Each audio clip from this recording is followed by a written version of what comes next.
Welcome back, everybody. So now we've got an incredible session on internal mobility. Are you all excited? Come on, are you all excited? Fucking not, that's what I am. Don't know about excited. Anyway, internal mobility, the buzzword. But today you're going to find out it's not just a buzzword.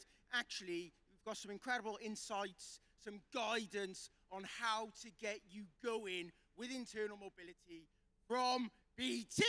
So, without further ado, don't listen to me anymore. Raj Gill and Arvind Sidhu, welcome. Thank you.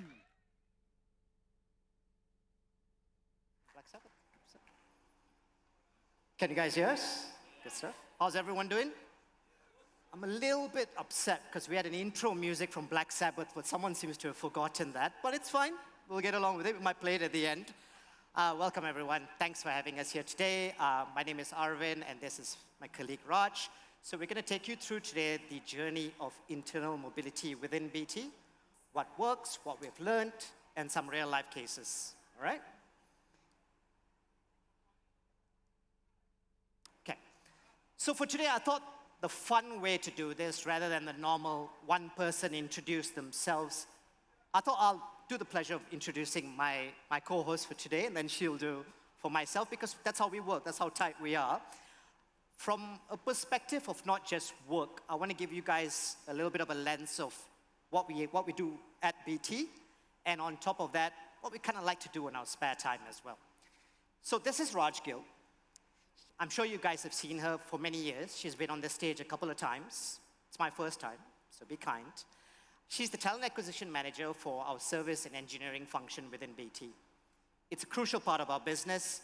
She's got a decade plus years of experience in TA, and she's one of the RL 100 core members, which is what this stage is about, right?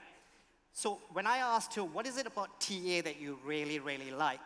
She mentions that she enjoys identifying gaps to better support the entire ecosystem, whether it's candidates, hiring managers. She looks at it from all fronts. And why she does it? Just to achieve a common goal that we have. Now, outside BT, what is Raj like as a person? I've had the pleasure of getting to know her a little bit as a person. She obviously enjoys spending time with her husband and her kids, got to know them a bit, lovely people. She's got a strong passion for teaching and dancing Bhangra. I've seen the videos. We've got a video on BT on our LinkedIn that shows her dancing. So any of you want any classes, at the end of the session, you want to do a dance, she'll do it on stage for you today, all right? And essentially, she's our BT celebrity. Wherever you go, I walked around today, I think there were like about 20 people that came, oh, you're Raj Gill. and then I'm just standing there, hi guys, I'm Marvin, but yeah. She enjoys public speaking, as you will see today. And essentially, I'm the one in BT that will always have her back. So that's a little bit on Raj Gill. Over to you, Raj. Thank you. So I'm going to do the same now for Arvind, but one thing I will commit to is not dancing on stage today because it's far too hot. However, maybe next year, if it's a little bit cooler, you might catch me dancing then, but not today. So this is Arvind. He is also a talent acquisition manager at BT, looking after our international space. Again, he has also got a decade of recruitment experience. And I guess one thing I will say about Arvind is he's very passionate about his people. So all of his team are very close to him. He builds that relationship with not only his team and his stakeholders. And I guess the big thing that he really enjoys is kind of that transformation and delivery and kind of getting under the skin with things. And very much kind of dedicated to supporting his stakeholders and understanding the business needs and then delivering the solution. I guess outside of that, he has come from Malaysia, and he's maybe 2 years in the UK, or just over 2 years in the UK, relocated from Malaysia with his wife and his daughter. I don't think I've ever met anybody, and I can't stand here and say that I know a lot about football, but God, he's mad on football. And he's a massive Leeds fan, and I've never known anybody, even sitting in Malaysia, to have all the Leeds tops and the flag sitting behind him. So he definitely tested my knowledge when he came to the UK, when for 8 years, I've been saying to my son, I know everything about football, and I definitely don't. So that is Arvind. Thank you. So now that you've got a chance to get to know us a little bit better, not just from a TA perspective, but who we are as individuals as well, we're going to go to the next part, which is really our delivery of our content for the day.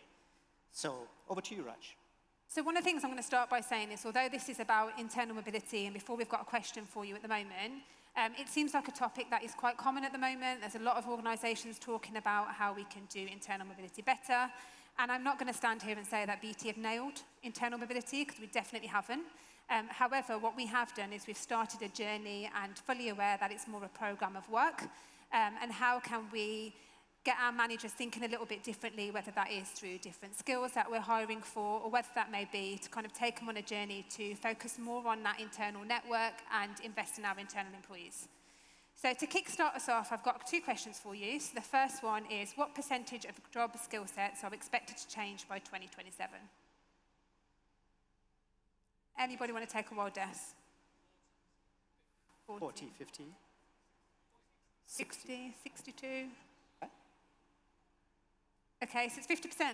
More likely to have my deck already. You know what I'm talking about. So there is a lot of change that is due to happen, and most organisations will probably think about the transformation journey that people are going on and whether that will results in restructures. So I think it's a lot about how do we invest in that internal talent and kind of retain them and reskill them maybe into other roles. So the next one is, how many jobs globally are projected to be displaced by 2030?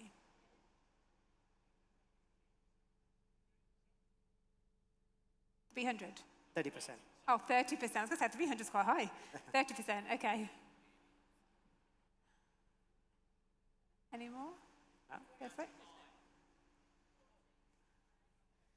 So 92 million is displaced, however 170 million will be created. And that is a lot from, you'll hear things like AI and how AI is going to take over roles. But I think the one thing that I will always bang on around is around, yes, AI might help us in certain areas, but let's not forget about that human interaction, the human element that we will still need to go through. So I'm going to talk a little bit about skills-based hiring, and I have heard a lot about this in the last, say, 12 months. People say different things about it, that it's trending in different areas. I guess, from my perspective, in terms of the reasons why. So in the area that I look after quite niche roles within BT. And I'm probably, it'll resonate with a lot of you at the moment, where managers will say, I need a specific candidate, but I need them 10 out of 10.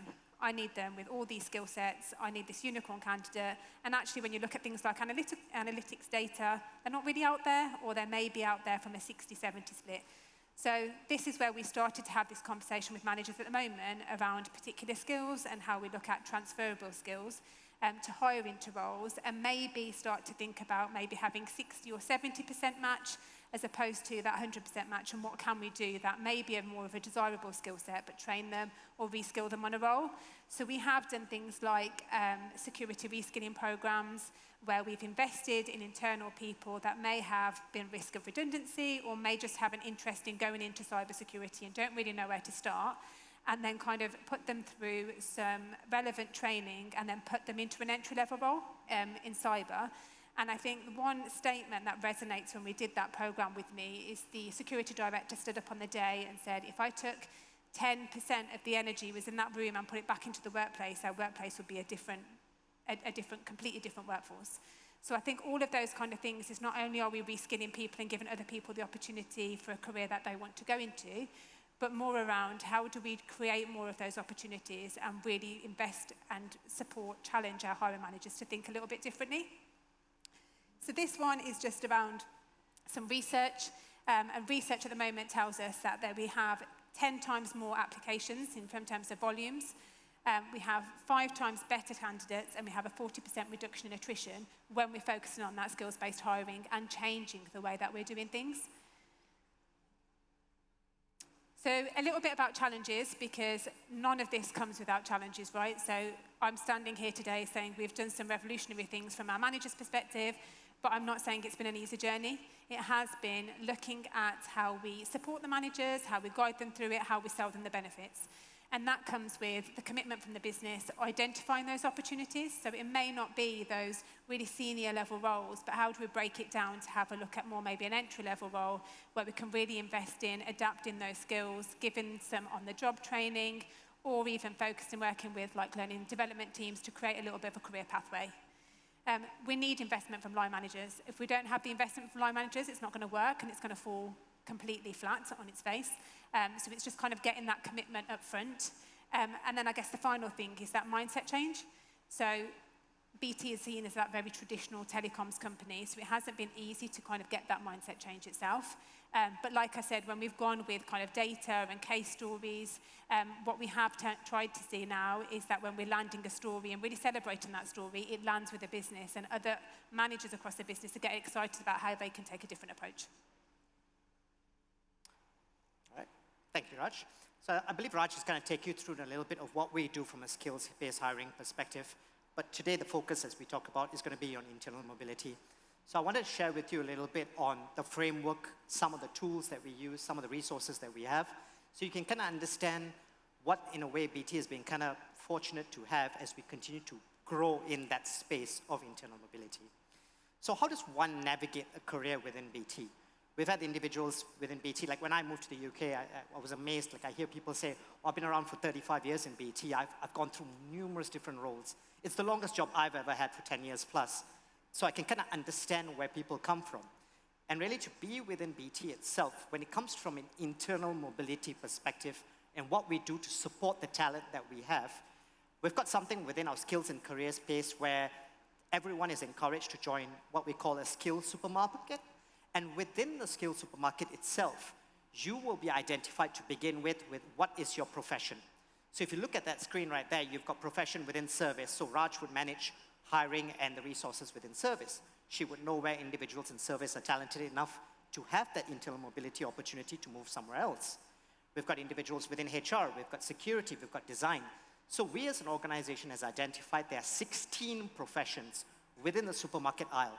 So I'm taking you through a journey where you feel like, okay, I'm going into the supermarket now. As you know, in Tesco or Sainsbury's, you've got tons of different aisles, right?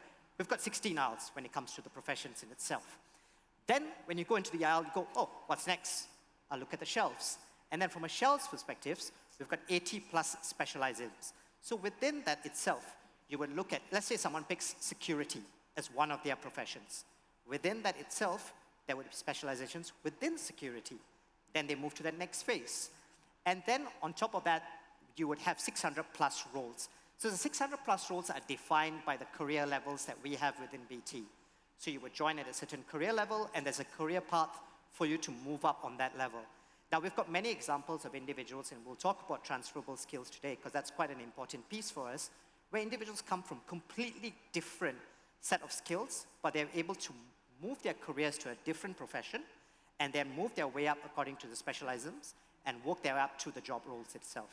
So it's quite inspiring when we have these scenarios where individuals say, oh, I started with BT in this area, and then I moved on to another area, and BT's really given me the opportunity to have the depth and the width of the career that we need, right? And then on top of that, what's really important is after the job roles itself, we've got 600 plus job skills within the roles. So individuals would have discussions with their managers. What are the skills I have? What are the gaps that you are identifying from a performance review perspective? What can we do to identify and kind of work on those gaps in itself? And later on in the presentation, we'll take you through a real-life example of someone that's actually had that opportunity to go through the skills supermarket within BT itself. All right? So this is just a little bit from a perspective of what we have to work with within BT. Now, what we feel with skills is it's not jobs, it's transferable skills. So think about when you're baking, you've turned flour into a cake, pizza, pretzel, bread. Skills can turn into various different roles, and we've seen it within the organization itself. Within the skills perspective, we apply agile methodologies, which I believe everyone does. So we've got appears as a core skill in the 101 jobs. We've got the different career levels that I've been able to explain to you, where individuals move their way up. And we've got Career Explorer and MyHR, which is essentially our systems that we've got a check, and we can track this check and balances. We can see how that individual is progressing, what they're doing well. Now, My Campus is a tool that we have, which essentially is to create your own learning experience. So we believe within BT, that the individual themselves takes ownership of their career. And how they take ownership of their career, within the system itself, they've got an opportunity to go in, fill up their skills profile. It's encouraged. We are always speaking about it on quarterly reviews, half-yearly reviews. What's our percentage of skills profile? Because if individuals don't fill up their skills profile, it's very difficult for us as a talent acquisition team to do those searches, identify the talents, and propose roles to them. So essentially, My Campus is an opportunity for them to create their own learning experience where they get a tailored piece of work that is AI-driven as well, and a platform that focuses on very personalized learning for that individual. What are the gaps that they have? What are the learnings proposed? What are the milestones that we have? And essentially, this is how it would look like from a perspective, the learning experience and you. Like I mentioned, it begins with that individual in itself, all right? And obviously, with technology coming into place, we've got the opportunity to have our learning on the go in itself. So it's not someone on their laptop looking at it, can access it from your phone. You have the opportunity to kind of look at what you need to do on a weekly, monthly basis. Now, this is a support that we give for everyone. So I drive a piece every month called Changing Lanes, where essentially we upskill individuals on interview skills, CV building as well, but it's part of a wider community within Changing Lanes, where we've got a skills and career portal, where it's a one place where everyone goes to, and there's a step-by-step guidance. Some individuals take ownership of their careers, and they're far ahead. Some individuals are at the start. So what can we do to guide them along that journey? There's videos, links, job aids, what a successful career looks like. So like I said, the skills profile and the career profile is fundamental to what we do. Individuals need to fill it up. That's how we identify talent. Then we've got peer-to-peer support, where we've got skill squads of individuals that are familiar with the process, and they can guide individuals that have started their journey. They can join a community that supports each other, offer knowledge share sessions, and so forth. And finally, a workplace page, where it's a two-way focus. We work on creating engagement, we share stories, we share stats. It's a community, because when one person notices that, oh, I noticed that individual has taken ownership of their career, and they've kind of moved their way up, that's motivating me to do it as well. And we've seen individuals speak about that within BT in itself. And essentially, that's what internal mobility is for us. It's about making that internal connections. The benefit that the internal talent have is compared to the external talent is that they've got the array of individuals they can connect with, reach out for mentorship opportunities. So it's making connections to help them navigate that movement from an internal perspective. So all that sounds really great, right? We've put everything in practice to kind of help with that. But I guess the three things to consider if you were trying to implement something similar is breaking that down from focusing on the employee, focusing on the replacing manager, but also focusing on the gaining manager. So one of the biggest obstacles that I remember facing when we kind of had this conversation with the business is around managers saying, well, actually, I've got top talent in my team. If I lose this person in my team today, I don't know, my whole team's going to break down. And how do we make sure that when we're doing that, we are really investing in them to say, actually, we're developing our people. And if they were to leave to an external organisation, you would still have to face into the same challenge. So breaking that down, I think, from an employee perspective, that it was very much kind of focused on the sell of why I should complete my skills profile, what is the gain in it for me, what am I going to gain out of it? And I think it's all well and good saying, well, let's have a look at your skills and validate it with your manager and have that regular kind of conversation from a one-to-one. But actually the reward that you can get onto this and making sure that you have the validation is the talent acquisition team are able to reach out to you if they've got a skills match for a particular role and kind of take that forward. So really showcasing that benefit is really important, because otherwise they're just kind of thinking, well, this is another admin task that I've got to complete and I'm just not going to get it done. From a replacing manager perspective, like I said before, it's that kind of investment into, well, what is the need for me to do this? What am I going to gain by developing somebody within my team? And what am I going to do, or how am I going to result from losing talent in my team, and really understanding kind of the career journey. And if any of you are out there that from organisations that are really invested in terms of developing their internal talent, making sure that sell kind of sits quite well. And then I guess the gaining manager as well. So just because they have kind of completed their skills profile initially, it doesn't stop there from as you kind of progress on. So you're constantly gaining new skills. And if you are fortunate enough to go into a new role, how do you develop that moving forward? And how do you kind of constantly keep that up and have those conversations with your manager moving forward? So I've called out some of the benefits. I'm not going to read kind of word for word on these slides, but it's just kind of a couple of benefits to call out per section, if you like. So yes, it promotes internal mobility from an employee perspective. And we are fortunate to, I'll hand over to Arvind in a minute, but fortunate to have a little bit of a case study where we can showcase to you an individual with the organisation who was kind of approached through this and how that's really benefited her career. BT is known for talking about things like squiggly careers and making sure that you don't have like a vertical career.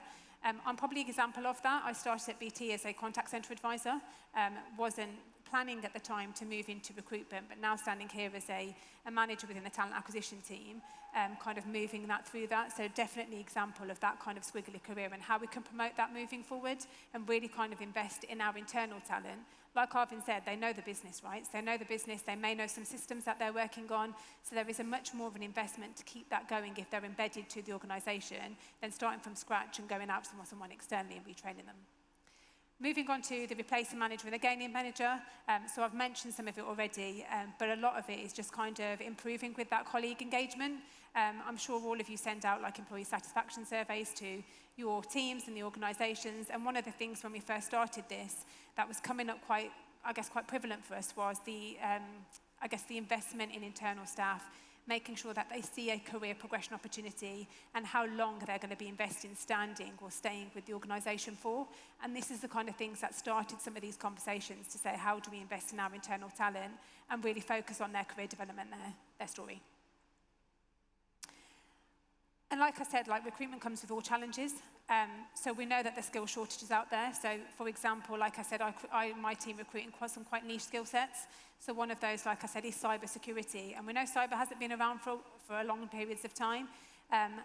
So in kind of investing in that in terms of making sure that you've got a sell or a pull factor, it just adds another string to your bow in terms of the internal mobility story. There's a lot of talk out there about diversity. So how we improve some of those diversity metrics. Again, it's just another untapped potential that some people don't tend to think about. I know from speaking to some of our hiring managers in the business will definitely say when they've got a role, their first point of call is going external and not really exploring that internal marketplace. So it just gives them another avenue to explore and have a look and break down those skills. And then finally, the time and cost per hire. So if we are looking for someone more of an internal base, like I said, they already know the business. They may know the teams or the systems that they're working on, and usually, not only can we embed them in the teams a little bit quicker, but we can kind of upskill them quite quickly as well. So I'm going to hand over to Arvind, who will take you through an example and share Sarah's story. Thank you, Raj. So, we've gone through the theory, we've shared a little bit on the tools, we've shared a little bit of what we have internally. We wanted to pick up a real-time example of an individual that's actually been successful from an internal mobility standpoint. So I had the pleasure of actually spending quite a lot of time with Sarah Forrester within BT itself. She knows she's being profiled today. She's a little bit on the shy side, but she wants to share a little bit on her story and the journey that she's kind of undertaken to kind of be at where she is right now within BT. So what we feel is it's really a testament of the power of the Career Explorer tool that we have internally, as well as how do we do internal mobility right within BT in itself.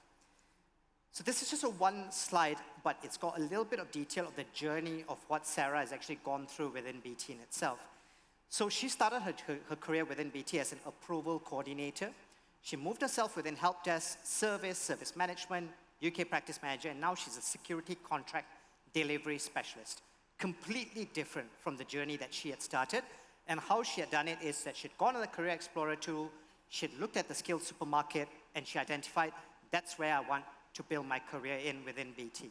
And she's just started her role. She's really excited about it. She feels that the investment that she has done in that tool, as well as internal mobility, has brought her to where she is today. So these were some of the doubts. And when I spent some time with Sarah, I just wanted to kind of go into her mind and understand what she needed to overcome, the obstacles that she needed to overcome to take her to where she was today. Some of the things that she said was that she had a second child. She had concerns. Should I try something different at this stage? Should I remain in the status quo? Should I be a bit more stable where I am? But I believe the tools as well as the knowledge that was given to her pushed her to say, no, let's do something different. Then she signed up to herself to be a Skill Squad member as well. She had peer-to-peer support. She understood this is how the process is going to work, and this is how I'm going to build my way up. Then she asked herself, do I have transferable skills? Because if you look at her last role as a UK practice manager to a security contract delivery specialist, it's completely different. Does she have transferable skills? How can she project those transferable skills? Because I think a lot of times in recruitment, what we do internally is, and we're all victims of it, is that we look at a profile and we go, there's no match there. We're not seeing much of it there. Let's just gently say, unfortunately, you're not right fit.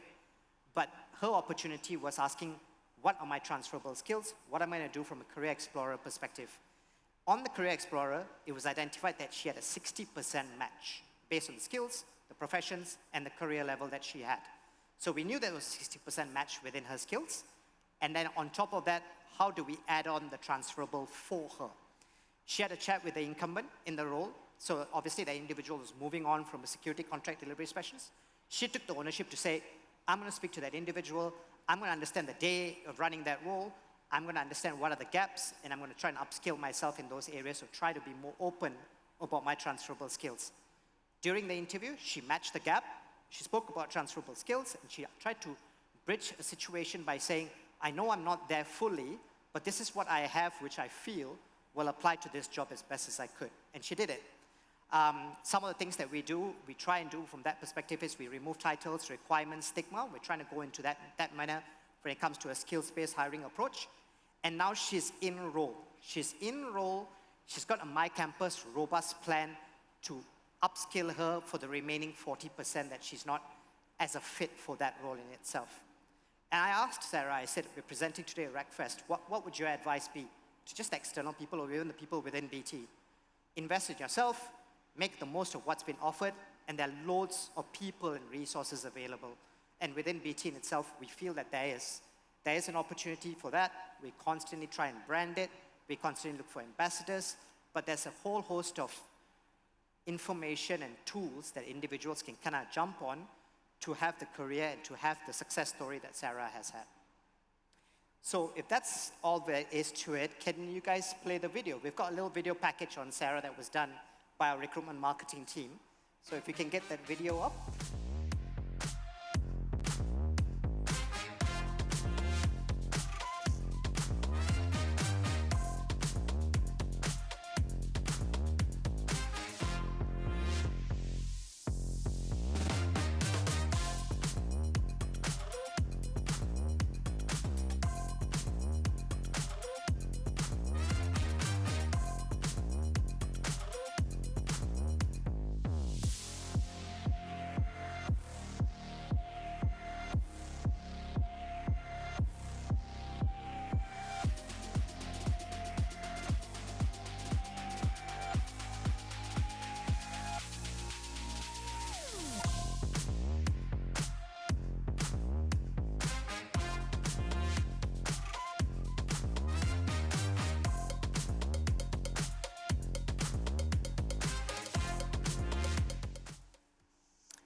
So I guess just a bit of a shout out to our recruitment marketing team who put the video together for us. Brilliant. Thank you very much. And as we're pressed for time, if you'd like to ask any questions to Arvind or Raj, they're more than happy to answer any questions over here if you'd like to come across. So one last thank you for that incredible presentation. Woo! Thank you very much.